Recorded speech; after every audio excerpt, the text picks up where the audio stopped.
Hello दोस्तों, कैसे हो आप सभी। स्वागत है आपका आपके अपने YouTube channel Pawan Singh lectures में। और इस वीडियो में आज का हमारा टॉपिक है टिहरी गढ़वाल जनपद और जिला से इससे संबंधित मैंने पहले भी कई वीडियो अपलोड किए हैं। यदि आपने वह वीडियो नहीं देखे हैं तो उनका लिंक डिस्क्रिप्शन में मिल जाएगा और आप उन्हें जरूर देखें। तो आइए शुरू करते हैं। टिहरी गढ़वाल, अब आपका हमारा टिहरी गढ़वाल जनपद।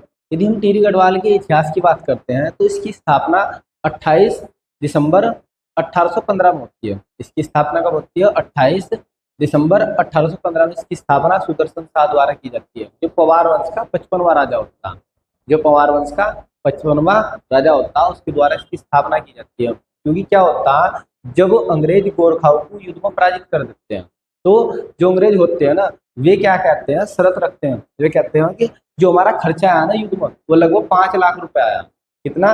5 लाख रुपए। तो उस समय 5 लाख रुपए सुदर्शन शाह से मांग करते हैं। सुदर्शन शाह ना उस समय 5 लाख रुपए देने की स्थिति में नहीं होता, जिस कारण जो अंग्रेज होते हैं वे अल्मोड़ा के क्षेत्र पर, क्योंकि जो पवार वंश की राजधानी थी पहली वह क्या थी? अल्मोड़ा। अल्मोड़ा से शासन चला था तो वे अल्मोड़ा पर क्या कर लेते, कब्जा कर लेते, जिस कारण जो सुदर्शन शाह ना उसे जबरदस्ती टिहरी में विस्थापित होना पड़ता, टिहरी माना पड़ता और टिहरी से ही शासन चलाता। इसलिए कहा जाता कि जो टिहरी की स्थापना करते हो किसने की है? सुदर्शन शाह ने की है। किसने की है? सुदर्शन शाह ने टिहरी की यहाँ पे स्थापना की है। और जो टिहरी है, यदि हम टिहरी की बात करते हैं तो ये भागीरथी भागीरथी प्लस भिलंगना नदी, भिलंगना नदी के संगम पर स्थित है। तो आपको अच्छी तरीके से याद रखना है टिहरी कहाँ पे स्थित है? भगीरथी और भिलंगना नदी के संगम पर स्थित है। और जो पुराना टिहरी था, पुराना टिहरी था, ये 2005 में टिहरी बांध में विलीन हो जाता है। क्या हो जाता है? टिहरी बांध में विलीन हो जाता है। तो ध्यान रखना, जो पुराना टिहरी 2005 में वो टिहरी बांध में क्या होता है? विलीन हो जाता है, समाप्त हो जाता है सारा का सारा टिहरी। और इस क्षेत्र को प्राचीन समय में गणेश प्रयाग व धनुष तीर्थ के नाम से भी जाना जाता है। जो टिहरी है, जो पुराना टिहरी है, ये वाला जो स्थान है इसे गणेश प्रयाग और धनुष तीर्थ के नाम से भी जाना जाता है। इसलिए आप लोगों ने पढ़ा भी होगा कि भगीरथी और जो भिलंगना का संगम होता है ना, भगीरथी और भिलंगना का संगम का होता है गणेश प्रयाग, का होता गणेश प्रयाग। तो याद रखना, टिहरी भगीरथी और भिलंगना नदी के संगम पर बसा हुआ और इनका दोनों का संगम का होता है गणेश प्रयाग होता है। और जो पुराना टिहरी है 2005 में टिहरी बांध के अंदर विलीन हो जाता है। जो टिहरी बांध को योजना आती है और 1 अगस्त 1949 को टिहरी गढ़वाल एक पृथक जनपद के रूप में। तो जनपद कब बनता है, ध्यान रखना आप लोगों को। स्थापना की यदि बात कर जाए तो स्थापना होती है 28 दिसंबर 1815 में। यदि जनपद की बात होती है तो 1 अगस्त 1949 में ये जनपद बनता है, अलग से पृथक जनपद बनता है। क्योंकि जो टिहरी राज्य का अंतिम शासक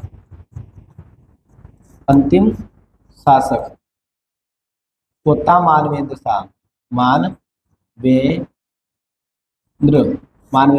तो आप लोगों से पूछ ले जाएगा टिहरी राज्य का अंतिम शासक कौन है? मानवेंद्र शाह। टिहरी राज्य का अंतिम शासक कौन होता है? मानवेंद्र शाह होता। और 1 अगस्त 1949 को जो टिहरी राज्य होता है भारत संघ में विलय हो जाता है। आप लोगों से यहाँ से प्रश्न पूछ लिया जाएगा कि टिहरी राज्य का विलय कब होता है? तो 1 अगस्त 1949 में टिहरी राज्य का विलय भारत संघ में हो जाता है। ये एक नया जनपद बनता है।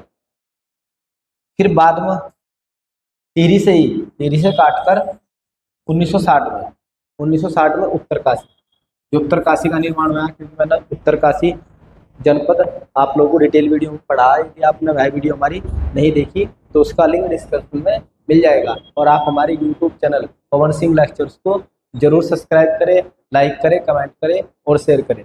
आपसे एक शिकायत है कि आप वीडियो को लाइक बिल्कुल भी नहीं करते, तो वीडियो को लाइक जरूर किया करो। तो 1960 में इससे उत्तरकाशी, तो ध्यान रखना अच्छी तरीके से, टिहरी से अलग कौन होता? उत्तरकाशी जनपद भी किससे बना? टिहरी से ही बना 1960 में। फिर 1997 में रुद्रप्रयाग जनपद, रुद्रप्रयाग जनपद भी किससे बना? टिहरी से ही बना। किससे बना? तो टिहरी से दो जनपद बनते हैं, 1960 में उत्तरकाशी बनता, 1997 में इससे रुद्रप्रयाग बनता। तो इसलिए दोनों के दोनों इसके पड़ोसी है। 1921 में नरेंद्र शाह ने नरेंद्र नगर की स्थापना की। तो 1921 में नरेंद्र शाह ने नरेंद्र नगर की क्या की? स्थापना की। वह 1925 में नरेंद्र नगर राजधानी बना। नरेंद्र नगर को क्या बना? राजधानी। तो यदि आपसे पूछा कि नरेंद्र नगर की स्थापना कब की गई, तो 1921। यदि आपसे पूछा कि नरेंद्र नगर को राजधानी कब बनाएगा, तो आपका आंसर हो जाएगा 1925।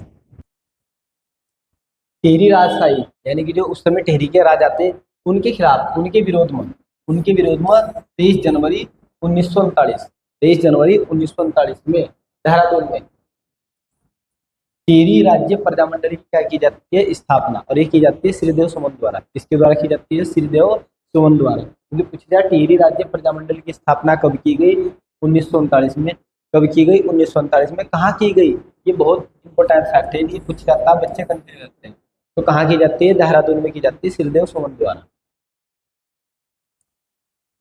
फिर हम बात करते हैं भौगोलिक स्थिति। टिहरी गढ़वाल की जो भौगोलिक स्थिति है उसकी बात करते हैं। यदि भौगोलिक स्थिति की बात करते हैं तो टिहरी का जो क्षेत्रफल है वो 3642 वर्ग किलोमीटर। जो टिहरी जनपद है उसका जो क्षेत्रफल 3642 वर्ग किलोमीटर है। और राज्य में जो सर्वाधिक वर्षा होती है वो टिहरी के नरेंद्र नगर में होती है। कहाँ होती है? टिहरी के नरेंद्र नगर में सर्वाधिक वर्षा होती है, लगभग 318 सेंटीमीटर। कितनी होती है?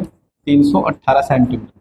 यदि आपसे पूछा जाए कि राज्य में सर्वाधिक वर्षा कहाँ होती है, तो आपको याद रखना टिहरी में होती है। टिहरी का क्या? नरेंद्र नगर 318 सेंटीमीटर यहाँ वर्षा होती है। और यह राज्य का एक आंतरिक जिला है। कैसा जिला है? आंतरिक। आंतरिक जिला वो होता है जिसकी सीमा अन्य किसी देश और अन्य किसी राज्य से नहीं लगती। अन्य किसी देश और अन्य राज्य से नहीं लगती, तो हम आंतरिक जिला बोलते हैं। तो एक आंतरिक जिला, इसकी सीमा अन्य राज्य व किसी अन्य देश के साथ में नहीं लगती, यानी कि सीमा साझा नहीं करता। जबकि ये उत्तराखंड के अन्य 4 जिलों को, टिहरी जिले की सीमा 4 जिलों से लगती है। उत्तराखंड के 4 जिलों से लगती है। यदि मैं बात करूं तो यहाँ पे उत्तर में टिहरी, ये हमारा टिहरी जनपद है। टिहरी जनपद के उत्तर में उत्तरकाशी। उत्तर में क्या है? उत्तरकाशी है। फिर यदि हम बात करते हैं पूर्व, तो पूर्व में इसके रुद्रप्रयाग। यदि हम दक्षिण की बात करते हैं तो दक्षिण में इसके पौड़ी गढ़वाल। और यदि बात करते हैं हम पश्चिम की, तो पश्चिम इसके देहरादून। पश्चिम को ना देहरादून। तो अच्छी तरीके से आपको याद रखना है। टिहरी गढ़वाल की यदि पूछा जाए उत्तर में कौन सा जिला है, तो उत्तरकाशी है। यदि आपसे पूछ जाए टिहरी गढ़वाल के पूर्व में कौन सा जिला है, तो रुद्रप्रयाग है। यदि पूछा जाए दक्षिण में कौन सा जिला है, तो पौड़ी है। और पश्चिम में कौन है? देहरादून। तो ये 4 जिले के साथ में सीमा साझा करता है। टिहरी 4 जिलों के साथ में सीमा साझा करता है। ये टिहरी जनपद का मैप है। और यदि जो टिहरी जनपद के मैप का आकार हो तितली के आकार जैसा, कैसे है पूछ ले जाता है कि जो टिहरी जनपद है उसका जो आकार हो कैसा, तो तितली के आकार जैसा। जैसे तितली होती है ना, उसके आकार जैसा। यदि हम बात करते हैं, देखते हैं, ये हमारा टिहरी जनपद है। और टिहरी जनपद के उत्तर में देखते हैं कौन है? उत्तरकाशी है। यदि हम पूर्व की बात करते हैं तो रुद्रप्रयाग स्थित है। कौन है? रुद्रप्रयाग है यहाँ पे। और यदि हम बात करते हैं तो पौड़ी गढ़वाल है यहाँ पे। और पश्चिम की बात करते हो तो देहरादून। तो यहाँ आप लोग देख सकते हो मैप में, ये मैप है। यहाँ पे रुद्रप्रयाग है, यहाँ पे पौड़ी गढ़वाल है, उत्तरकाशी है, और ये देहरादून है। और इसके कुछ प्रमुख स्थान है, जैसे धनौल्टी हो गया, ये हो गया, प्रताप नगर हो गया, देवप्रयाग हो गया, यहाँ पे ये नरेंद्र नगर हो गया, यहाँ पे नरेंद्र नगर है। तो इसके कुछ प्रमुख स्थल है। यदि हम जनसंख्या की बात करते हैं तो जनसंख्या है 6,18,931 इसकी जनसंख्या। एक बार फिर से 6,18,931 इसकी जनसंख्या। फिर आता है जनघनत्व। जनघनत्व की बात करते हैं तो 170 व्यक्ति प्रति वर्ग किलोमीटर की एरिया में रहते हैं। फिर आता है लिंगानुपात। लिंगानुपात वेरी वेरी मोस्ट इंपोर्टेंट है। लिंगानुपात इसका पूछ लिया जाता, तो लिंगानुपात है 1778। इसलिए इंपोर्टेंट है क्योंकि इसका जो लिंगानुपात होता है वो उससे अधिक थोड़ा सा, क्योंकि 1000 पुरुषों के पीछे लिंगानुपात होता है 1000 पुरुषों के पीछे स्त्रियों की संख्या, तो यहाँ पे अधिक है। यही पूछ लिया जाता है कि निम्नलिखित में से किसका लिंगानुपात अधिक है, आप लोगों से अधिक पूछ लिया जाएगा, तो टिहरी का लिंगानुपात अधिक है। और इसके बाद सर्वाधिक लिंगानुपात होता है अल्मोड़ा का। अल्मोड़ा का कितना है? 1139 अल्मोड़ा का। फिर आता है साक्षरता दर। साक्षरता दर की 76.36% इसकी साक्षरता दर है। फिर आता है पुरुष साक्षरता। पुरुष साक्षरता की बात करते हैं तो 89.76% इसकी पुरुष साक्षरता दर है। फिर आता है महिला साक्षरता दर। यदि महिला साक्षरता दर की बात करते हैं तो 64.28% इसकी महिला साक्षरता। फिर दशक वृद्धि, ये भी इम्पोर्टेंट है आप लोगों का। दशक वृद्धि भी पूछ ले जाते हैं टिहरी जनपद की दशक वृद्धि, उसकी दशक वृद्धि यानी कि 10 साल में कितनी वृद्धि हुई है इस जिले में, कितने व्यक्ति बढ़े हैं, कितने व्यक्ति आपका बसे हैं। 2.3%, 2.3% इसकी दशक वृद्धि है। 10 साल में इतनी संख्या बढ़ी है। फिर आते हैं विधानसभा सीटें। यदि विधानसभा सीटों की बात करते हैं उसके अंदर 6 विधानसभा सीटें। कितनी विधानसभा सीटें हैं? 6। और इसमें तो जो घनसाली है, घनसाली विधानसभा सीट एससी के लिए आरक्षित है।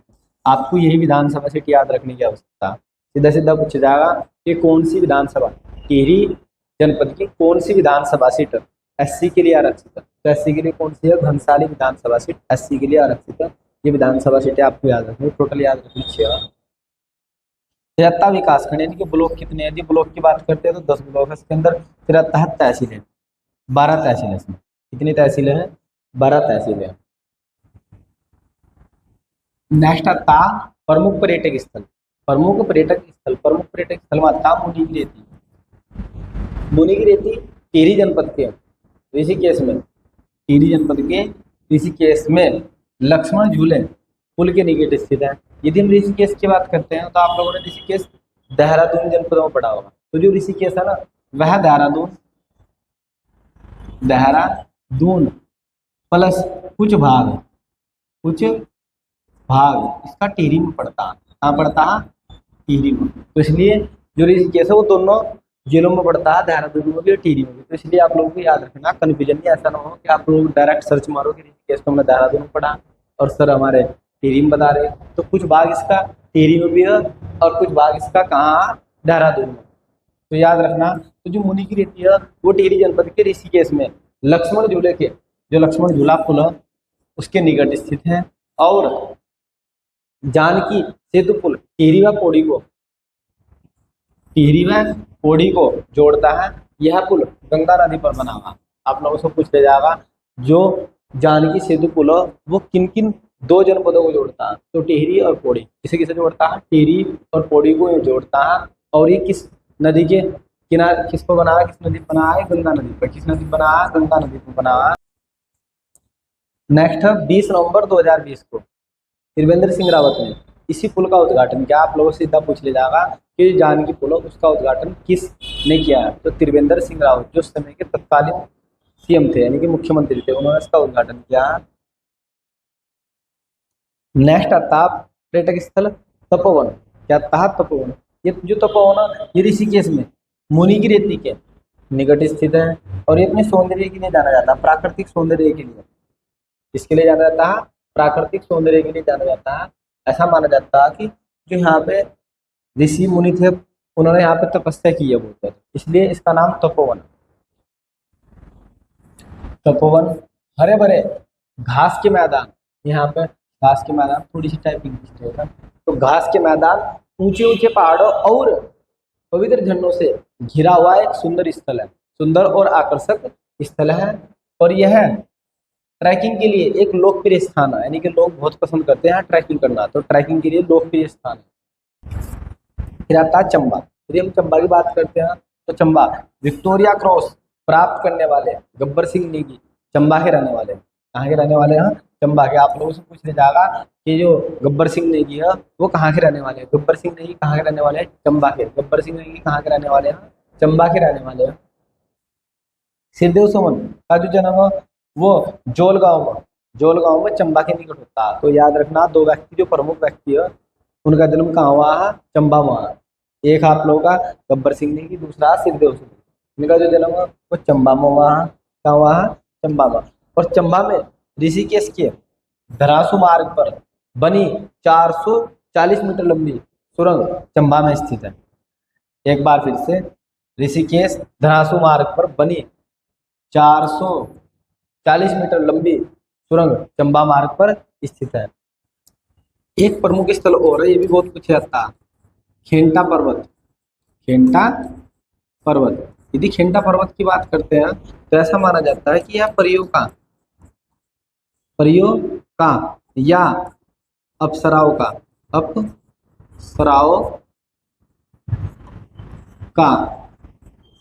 निवास स्थल या हम देश कह सकते हैं। आप लोगों से पूछ लिया जाएगा कि कौन सा स्थल परियों या अप्सराओं का देश कहलाता है, तो आपको आंसर याद रखना, खेंटा पर्वत। क्या? खेंटा पर्वत। नेक्स्ट आता है धनोल्टी। जो धनोल्टी ये भी एक प्रमुख पर्यटक स्थल है। यहाँ लोग बाग बहुत घूमने के लिए आते हैं क्योंकि यहाँ पे क्या होता है, बर्फबारी होती है बहुत ज्यादा नजदीक, तो इसलिए लोग बाग यहाँ घूमने के लिए आते हैं। यहाँ पे एक मंदिर है, बहुत प्रसिद्ध मंदिर है, सरकुंडा देवी मंदिर। यदि आपसे पूछेगा सरकुंडा देवी मंदिर कहाँ पे स्थित है, तो धनोल्टी में, टिहरी के धनोल्टी में स्थित है। बहुत ज्यादा पूछा जाता है। और ये मसूरी और चंबा मार्ग पर स्थित है। मसूरी से जो चंबा मार्ग निकल रहा उसी पर सरकुंडा देवी का मंदिर स्थित है। नेक्स्ट पर्यटक स्थल है हमारा देवप्रयाग। यदि हम देवप्रयाग की बात करते हैं तो देवप्रयाग में भागीरथी प्लस अलकनंदा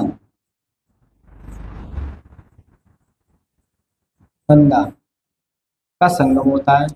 तो दो नदियों का संगम होता है। यहाँ से अलकनंदा और भगीरथी मिलकर गंगा कहलाती है। क्या कहलाती है? गंगा का निर्माण होता है देवप्रयाग से। दिन देवप्रयाग की बात करते हैं, देवप्रयाग के अन्य दो नाम भी है, सुदर्शन क्षेत्र और इंद्रप्रयाग। इसे सुदर्शन क्षेत्र या इंद्रप्रयाग के नाम से भी जाना जाता है। तो आपको यदि मिल जाए कभी कभी ऑप्शन में ऐसा मिल जाएगा कि भगीरथी तथा अलकनंदा का संगम होता है, तो आपको ऑप्शन में मिल जाएगा इंद्रप्रयाग। क्या मिल जाएगा? इंद्रप्रयाग। तो आपको कन्फ्यूजन बिल्कुल नहीं रखना, तो इंद्रप्रयाग लगा देना। इसे इंद्रप्रयाग भी कहते हैं देवप्रयाग को। महाभारत में, यदि महाभारत की बात करते हैं तो महाभारत में जो देवप्रयाग है ना, इसे जितने भी तीर्थ स्थल है ना उनका शिरोमणि कहा गया। क्या कहा गया? जितने भी तीर्थ स्थल महाभारत काल में देवप्रयाग को जितने भी तीर्थ स्थल है ना उनका शिरोमणि कहा गया। क्या कहा गया? शिरोमणि कहा गया। और पापों का विनाशक बताया गया। पापों का विनाशक। महाभारत में देवप्रयाग की समस्त जितने भी तीर्थ स्थल उनका शिरोमणि व पापों का विनाशक बताया गया है। 2001 में देवप्रयाग को पुल के माध्यम से पौड़ी से जोड़ जाएगा। किससे जोड़ देगा? पौड़ी से जोड़ देगा। नेक्स्ट क्वेश्चन हमारा प्रतापनगर। यदि हम प्रतापनगर की बात करते हैं तो प्रतापनगर की स्थापना परमार वंश के राजा प्रताप ने की थी। किसने की थी? जो प्रताप शाह था उसने इसकी स्थापना की थी। और यहाँ से एक क्वेश्चन बनता है कि प्रतापनगर की स्थापना कब की गई? तो 1870 में। प्रतापनगर की स्थापना कब की गई? 1870 में की गई। किसके द्वारा की गई? प्रताप शाह द्वारा की गई। और कभी कभी ये भी क्वेश्चन बन जाता है कि प्रतापनगर का पुराना नाम क्या था? तो पुराना नाम था थंगधार। क्या था? थंगधार इसका पुराना नाम था। नेक्स्ट देख लेते हैं। नेक्स्ट है नरेंद्र नगर। यदि नरेंद्र नगर की बात करते हैं तो नरेंद्र नगर की जो स्थापना है वो किसने करी थी? नरेंद्र शाह नगर की 1921 में। कब की थी? 1921 में। और यह नगर लूनी की रेती से लगभग 16 किलोमीटर दूर, कितने किलोमीटर दूर? 16 किलोमीटर दूर स्थित है।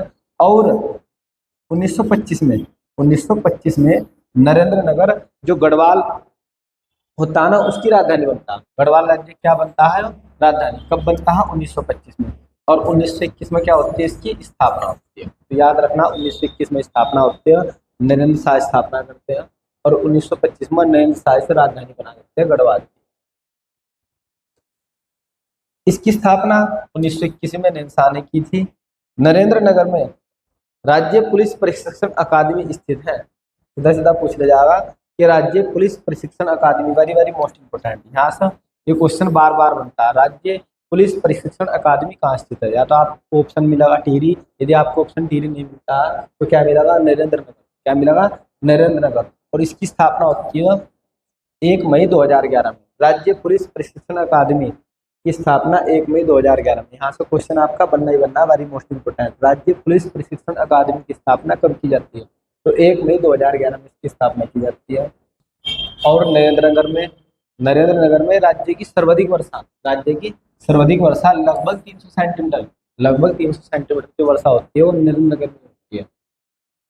और यहीं पर जो टिहरी नरेश है, टिहरी नरेश का महल स्थित है, टिहरी नरेश का राजमहल स्थित है, जिसे आनंद स्तूपा कहा जाता है। एक बार फिर से, जो टिहरी नरेश थे उनका राजमहल यहीं पे स्थित है और जिसे वर्तमान में क्या बोला जाता है? आनंद स्तूपा कहा जाता है। अतः टिहरी जनपद के प्रमुख मंदिर, यदि प्रमुख मंदिरों की बात करते हैं सबसे पहला आता है रघुनाथ मंदिर। जो रघुनाथ मंदिर है देवप्रयाग में स्थित है। रघुनाथ मंदिर कहाँ से स्थित है? देवप्रयाग में स्थित है। ऐसा माना जाता है कि जब प्रभु श्री राम ने रावण का वध कर दिया था, प्रभु श्री राम ने जब रावण का वध कर दिया था, तो वध करने के बाद प्रभु श्री राम ने देवप्रयाग में आकर इसी मंदिर में तपस्या की थी। क्या की थी? यहीं पर उन्होंने तपस्या की थी। और जो यह मंदिर है रघुनाथ मंदिर, यह द्रविड़ शैली में बना हुआ है। वेरी वेरी मोस्ट इंपोर्टेंट, यहाँ से ही क्वेश्चन बनने वाला है सबसे ज्यादा। या तो आपसे पूछा जाएगा रघुनाथ मंदिर कहाँ स्थित है? टिहरी में, टिहरी नहीं मिला तो देवप्रयाग। ये पूछा जाएगा कि कौन सी शैली में, तो याद रखना द्रविड़ शैली में। रघुनाथ मंदिर किस शैली में निर्मित है? द्रविड़ शैली में बना हुआ है। इस मंदिर के प्रवेश द्वार, जो इस मंदिर का प्रवेश द्वार है, उसी पर माधव सिंह भंडारी की जो पुत्र वधु है मथुरा वेरानी द्वारा गढ़वाल राजवंश के अधिपति पृथ्वी शाह के शासनकाल का एक लेख अंकित है। यानी कि जो गेट है स्टार्टिंग का, उस पर क्या, जो पृथ्वीपति शाह उसके लेख क्या वहाँ पर अंकित है, जिससे पता लगता है कि जो पृथ्वीपति शाह उसका शासनकाल रहा। यानी कि यहाँ से स्थिति की जानकारी मिलती है, पुष्टि मिलती है कि जो लेख है पृथ्वीपति शाह के शासनकाल का। नेक्स्ट आता है प्लेठी का सूर्य मंदिर। आप लोगों से पूछा जाएगा प्लेठी का सूर्य मंदिर कहाँ पे स्थित है? तो ये टिहरी के देवप्रयाग में स्थित है। कहाँ स्थित है? देवप्रयाग में। यह मंदिर देवप्रयाग के हिंडोला खाल, सीधा सीधा पूछ लिया जाएगा प्लेठी का सूर्य मंदिर कहाँ पे स्थित है? तो कहाँ स्थित है? हिंडोला खाल। ये कहाँ स्थित है? हिंडोला खाल में स्थित है। और 1968 में भारतीय पुरातत्व विभाग द्वारा मंदिर में स्थित लेखों का अध्ययन किया गया। जो मंदिर है इसमें जो लेख है दीवारों पर लिखा हुआ, पत्थरों पर लिखा हुआ, उन लेखों का अध्ययन किया गया। और जो भी लेख है वे ब्राह्मी लिपि में मिलते हैं। तो आप लोगों को सीधा सीधा पूछा जाएगा कि जो प्लेठी का सूर्य देव मंदिर है उसको जो लेख मिलते हैं कौन सी लिपि में, जो लेख मिले हैं वो कौन सी लिपि में? तो कौन सी लिपि में? ब्राह्मी लिपि में। कौन सी लिपि में? ब्राह्मी लिपि में। और जो ये लेख है ऐसा माना जाता है कि आदि वर्मन व कल्याण वर्मन के माने गए हैं। ये लेख किसके माने गए? आदि वर्मन व कल्याण वर्मन के माने गए। फिर नेक्स्ट मंदिर है सरकुंडा देवी मंदिर। जो सरकुंडा देवी का मंदिर है ये चंबा और मसूरी मार्ग पर स्थित है। चंबा और मसूरी मार्ग पर स्थित है। और ये मंदिर कद्दू खाल से लगभग 3 किलोमीटर, कद्दू खाल से 3 किलोमीटर ऊपर सुरकुट पर्वत पर स्थित है। यदि आपसे पूछा जाए कि सरकुंडा देवी का जो मंदिर है वो कहाँ, कौन से पर्वत पर स्थित है? तो सुरकुट पर्वत पर स्थित है। और यहाँ माता सती का शक्तिपीठ है। इसका माता सती का शक्तिपीठ है। यह राज्य का इकलौता सिद्धपीठ है। यह राज्य का इकलौता सिद्धपीठ है जहाँ गंगा दशहरे के दिन एक विशाल मेला लगता है। क्या लगता है? विशाल मेला लगता है। नेक्स्ट आता है टिहरी जनपद के प्रसिद्ध मेले व यात्राएं। और सबसे पहला आता है मोड़ मेला। क्या आता है? मोड़ मेला। यदि हम मोड़ मेले की बात करते हैं, जो मोड़ मेला ये जौनसारी जनजाति द्वारा मनाया जाता है। ये जौनसारी जनजाति का एक प्रसिद्ध मेला है। और इसमें क्या, मछली पकड़ने का रिवाज है। तो आप लोगों से पूछ लिया कौन सा मेला है जिसमें मछली पकड़ी जाती है? तो इसमें मछली पकड़ने का क्या है? रिवाज है। मोड़ मेला अगलाड़ नदी के तट पर लगता है। आप लोगों से सीधा ही पूछ लिया कि मोड़ मेला किस नदी के तट पर लगता है? तो ये लगता है Aglar. Very very most important, ये एग्जाम्स में क्वेश्चन बन चुका है और आगामी परीक्षाओं में फिर बना हुआ। अगलाड़ नदी के तट पर ये लगता है। और जो अगलाड़ नदी है ये यमुना की सहायक नदी है। आप लोगों से ये भी पूछ लिया जाएगा कि अगलाड़ नदी किसकी सहायक नदी है? तो किसकी सहायक नदी है? यमुना की सहायक नदी है। और मौन मेले में मछली को पकड़ने का रिवाज है। नेक्स्ट मेला है सेम मुखेम मेला। सेम मुखेम मेला, यह मेला प्रतापनगर क्षेत्र में, प्रतापनगर क्षेत्र में मुखेम गांव से ऊपर सेम मुखेम मंदिर, सेम मुखेम मंदिर में लगता है। इसमें लगता है सेम मुखेम मंदिर में लगता है। और इसमें नागराज, नागराज की पूजा की जाती है। तो ध्यान रखना किसकी पूजा की जाती है? नागराज। फिर आता है रणभूत मेला। रणभूत मेला यह टिहरी जनपद के नलचामी पट्टी में लगता है। और यह मेला राजशाही, जो राजशाही के समय में जिन्होंने युद्ध लड़े थे और युद्ध में जो शहीद हुए हैं उनकी याद में लगता है, उन लोगों की याद में यह मेला लगता है। और इस मेले में भूत नृत्य किया जाता है। आप लोगों से पूछ लिया जाएगा कि किस मेले में भूत नृत्य किया जाता है, तो आपका आंसर हो जाएगा रणभूत मेले में भूत नृत्य किया जाता है। टिहरी जनपद के कुछ अन्य मेले हैं जो आप लोगों से डायरेक्ट ही पूछ ले जाएंगे कि ये मेला कहाँ लगता है। जैसे पूछ ले जाएगा रवई, ये रवई है, रवई किसान मेला कहाँ लगता है? तो ये टिहरी जनपद में लगता है। जो इम्पोर्टेंट मेले मैंने कलरफुल किया है। रवई किसान मेला कहाँ लगता है? टिहरी में। सरकुंडा मेला कहाँ लगता है? टिहरी में। वीर गब्बर सिंह मेला कहाँ लगता है? टिहरी में। क्यूसार मेला कहाँ लगता है? टिहरी में। कुंजापुरी पर्यटक विकास मेला, ये भी इम्पोर्टेंट है, ये भी बहुत पूछा जाता है। कुंजापुरी पर्यटक विकास मेला कहाँ लगता है? टिहरी में लगता है। फिर तिलका देवी मेला, तिलका देवी मेला टिहरी में लगता है। नाग टिब्बा मेला, जो नाग टिब्बा मेला ये भी टिहरी में लगता है। फिर आता है चंद्रबदनी मेला, चंद्रबदनी मेला ये टिहरी में लगता है। फिर आता है केला पीर मेला, जो केला पीर मेला है कहाँ लगता है? टिहरी में लगता है। तो यहाँ से कुछ मेले हैं जो आप लोगों से डायरेक्टली पूछ लेता है। नेक्स्ट हमारा खतलिंग महादेव यात्रा, टिहरी जनपद की प्रमुख यात्रा। यह यात्रा भिलंगना क्षेत्र के घुतू से होकर पावली काठा कहाँ तक जाती है? पावली काठा होते हुए खतलिंग ग्लेशियर तक जाती है, इसलिए इसका नाम है खतलिंग महादेव यात्रा। कहाँ तक जाती है? ये पावली काठा से होते हुए खतलिंग ग्लेशियर तक जाती है। भिलंगना नदी क्षेत्र से घोतू से होकर पावली काठा होते हुए खतलिंग ग्लेशियर तक जाती है। कहाँ तक जाती है? खतलिंग ग्लेशियर तक।